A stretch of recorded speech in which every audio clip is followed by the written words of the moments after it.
Umbrella plant നല്ല ബുഷിയാക്കി നിർത്താൻ വേണ്ടിയിട്ട് ഞാൻ ചെയ്യുന്ന കാര്യങ്ങളാണ് കേട്ടോ പറയുന്നത്. ഒന്നാമതായിട്ട് ഈ ചട്ടിയിൽ ഞാൻ 2 പ്ലാന്റ് നട്ടിട്ടുണ്ട്. ഒപ്പം തന്നെ ഈ പ്ലാന്റ് വലുതാവുന്നതിനനുസരിച്ച് ഒരുപാട് വലുതാവാനായിട്ട് നിർത്താറില്ല. അതിന് മുമ്പ് തന്നെ ഇതൊന്ന് കട്ട് ചെയ്ത് കൊടുക്കും. അപ്പോൾ അതിന് നന്നായിട്ട് ബ്രാഞ്ചസ് വരെയും നന്നായിട്ട് ബുഷിയായി നിൽക്കുകയും ചെയ്യും.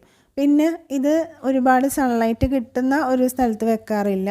അധികം സൺലൈറ്റ് ഡയറക്റ്റായിട്ട് അടിക്കാത്ത ഒരു സ്ഥലത്ത് നോക്കിയാണ് സെലക്ട് ചെയ്തിട്ട് അവിടെയാണ് വെക്കാറ്. മെയിനായിട്ട് ഈ ചെടിയുടെ പ്രശ്നം എന്ന് വെച്ചാൽ കറുത്ത പുള്ളിക്കുത്തുകൾ വന്ന് ഇത് ഇലകളൊക്കെ നശിക്കാറുണ്ട്. അപ്പോൾ നമ്മളെപ്പോഴും ഇത് നോക്കിക്കൊണ്ടിരിക്കുക, ചെടിയുടെ ഇലകളൊക്കെ ഒന്ന് നോക്കുക. ഇലകൾ നോക്കുമ്പോൾ തന്നെ നമുക്ക് മനസ്സിലാവും ഇതിൻ്റെ എത്ര ഹെൽത്തി ആയിട്ടുള്ള ഒരു പ്ലാന്റ് ആണെന്നുള്ളത്. നല്ല രീതിയിൽ തന്നെ വെള്ളം ഒഴിച്ച് കൊടുക്കുക കേട്ടോ ഈ പ്ലാന്റിന്. പിന്നെ ഇതുപോലുള്ള ശാഖകളൊക്കെ വരുമ്പോൾ അത് കുറച്ചൊന്ന് ഇറക്കി ഇതുപോലെ കട്ട് ചെയ്യുകയാണെങ്കിൽ പുതിയ പുതിയ ചില്ലകളായിട്ട് നന്നായിട്ട് ബുഷിയായിട്ട് നിൽക്കും. നമ്മൾ ഇത് എപ്പോഴും ഷേപ്പായിട്ട് നിർത്താൻ വേണ്ടിയിട്ട് ഇതിൻ്റെ പ്രൂണിങ് കറക്റ്റായിട്ട് ചെയ്ത് കൊടുക്കണം. ഇതിൻ്റെ നല്ല ഹെൽത്തിയും അതുപോലെ ബുഷിയുമായിട്ട് നിൽക്കണമെങ്കിൽ ഞാൻ ചെയ്യാറുള്ള കാര്യങ്ങളാണ് ഇതൊക്കെ. അതുപോലെ ഇടയ്ക്ക് കുറച്ച് വളവും ഇട്ട് കൊടുക്കാറുണ്ട് കേട്ടോ.